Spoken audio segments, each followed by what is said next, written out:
lalo na kami, siyempre kasal kami, di ba?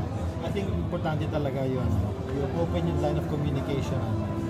Minsan kasi nag-drift apart yung mga mag-asawa dahil hindi na sila nag-uusap.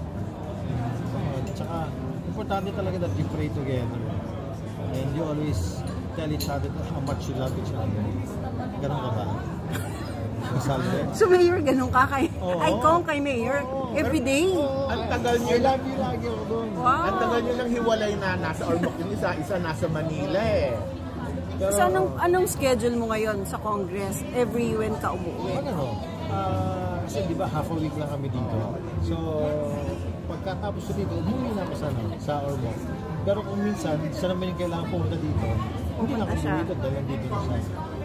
So ever... Tsaka dapat laging malamig ang kwarto. Yun nga yung question namin.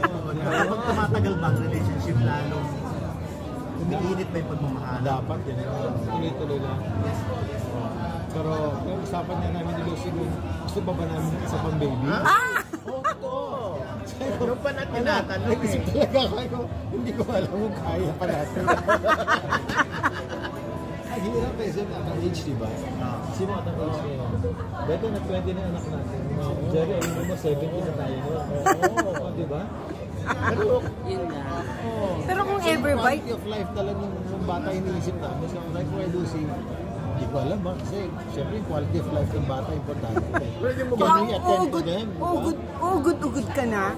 Elementary pa lang. Diba? Baka 5 years ago na ako, pinapahabol ka. Pero hindi niyo pa naisip na magkaapo. Wala pa. Ay! Ayaw ni Mayor. pero kung ever, hindi kayo nagka-problema ni Mayor Lucy. Saan? Sa marriage. Hindi naman, wala. Never? Oo. Wala, kasi very relaxed lang yun. Yung relationship namin. Hindi namin talaga, ayaw namin ng problema kasi.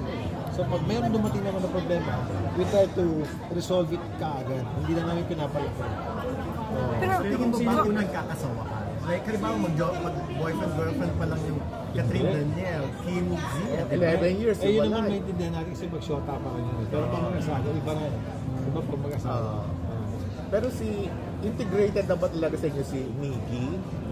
Na nakakasama? Lagi siya buibisita kay Juliana. So pag si Juliana naman nasa Ormoc, pupunta rin si Miggy doon kasi hindi naman nila napapabayaan yung fencing dahil may fencing din sa Ormoc. Natingin mo kung ano kang lolo? Pag naging lolo ka? Spoiler. Hindi ko pa alam. Hindi ko nga iniisip yun. Ako ayaw ni Mayor Lucy. Lagot ka. Pag sinagot mo yan. Kahit si Juliana, parang hindi niya gusto na early marriage katulad namin ni Lucy. Kasi Lucy nung she got married, she was 23.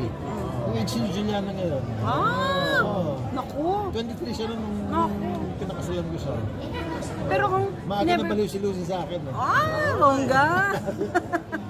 Pero kung si Mayor ba, hindi si Losa? Hindi naman. I think yun yung secret ng relationship namin. Hindi siya jealous type.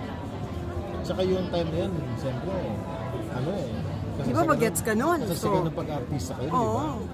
Naintindihan niyo yung trabaho ko as an actor na yung makakahalikan mo yung leading lady mo, nakakayakap mo yung leading lady mo, you spend a lot of time with your leading lady all throughout ng paggawa niya yung pelikula. I think yung naintindihan niya yung process na yun. Pero wala siyang pinagsilosan? Wala. She was never sa leading lady mo, sa mga kissing scene.